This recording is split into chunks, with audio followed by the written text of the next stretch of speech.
right, so we're gonna make some potato pancakes. Yum. Potato pancakes usually gets served with some applesauce. Yep. So we're gonna make sort of an applesauce, but instead of apples, we're gonna use pears and fresh cranberries, okay? Yum. So first I'm gonna get the potato pancakes going. So what I did was grated some potatoes on the sort of the largest... The box grater. Yes, the box grater, the largest eyes, I guess you could call it. And just shred them. And then a little bit of flour and some onion for some nice savory flavor as well. The grated onion is essential. It's what gives it the flavor. Exactly right. And then some salt and pepper. And we're just gonna mix these up. And a little bit of egg. Do you soak your potatoes first in water? Yeah, that's a good idea. You can soak them to starch a little bit. To settle the starch, and you can save that starch, guys, and pour it right back in with the potatoes. Exactly right. I'm just gonna add a little more egg. And you don't want them too moist because we want the potatoes to be nice and crisp, okay? And all you do is put them in a hot pan with some, this is canola oil, and we're just gonna push them down. Okay, and they don't have to. Canola oil make them nice and crispy. They don't have to be a perfect shape. Look at Sophie's looking at this like she's never seen it before. What do I do with this? Okay, so Sophie, when you see the, pick up that's a spatula. So she's gonna be a television news journalist. She doesn't need to know the spatula. Exactly. So when you see the edges start to get a little bit brown, that's when you know you can think about flipping them. Okay. And actually, because the potatoes have the starch, it's actually going to stick together. It'll come together and crisp up. Exactly. And you don't want them to be too thick. We want them to be nice and thin so they're crispy. Nice and crispy. Okay, so now what I've done is I've cooked some pears. Yep. I peeled the pears. Do you need a and bowl? we're gonna put them right in the food processor. Okay. We're gonna make pear sauce instead of applesauce. So this has some allspice and a little bit of ginger and some vanilla bean. Nice. So if you want to just puree that up for me. Sure. Okay. Just completely pureed, just like, applesauce that you're making.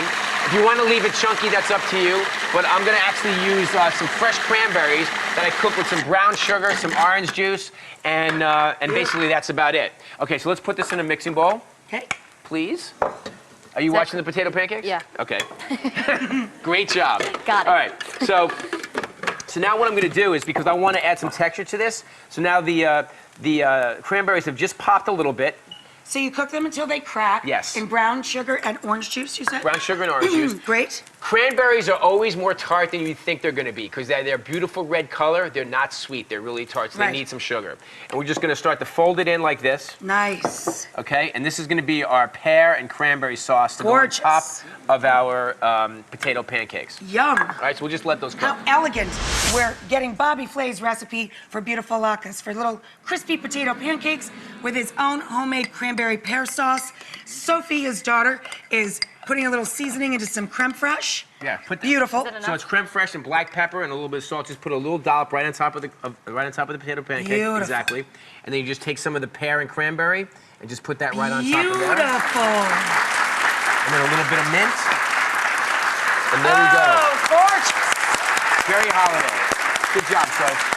All right, Rach. And these are great for little holiday parties too. Yeah. You could make them small for a little cocktail party later in the season. And they're terrific. So you can make this recipe, or you can put applesauce or smoked salmon on it, or whitefish. I mean, anything you want. They're really good vehicles for little hors d'oeuvres. So now, guys, we have so much show in our show today.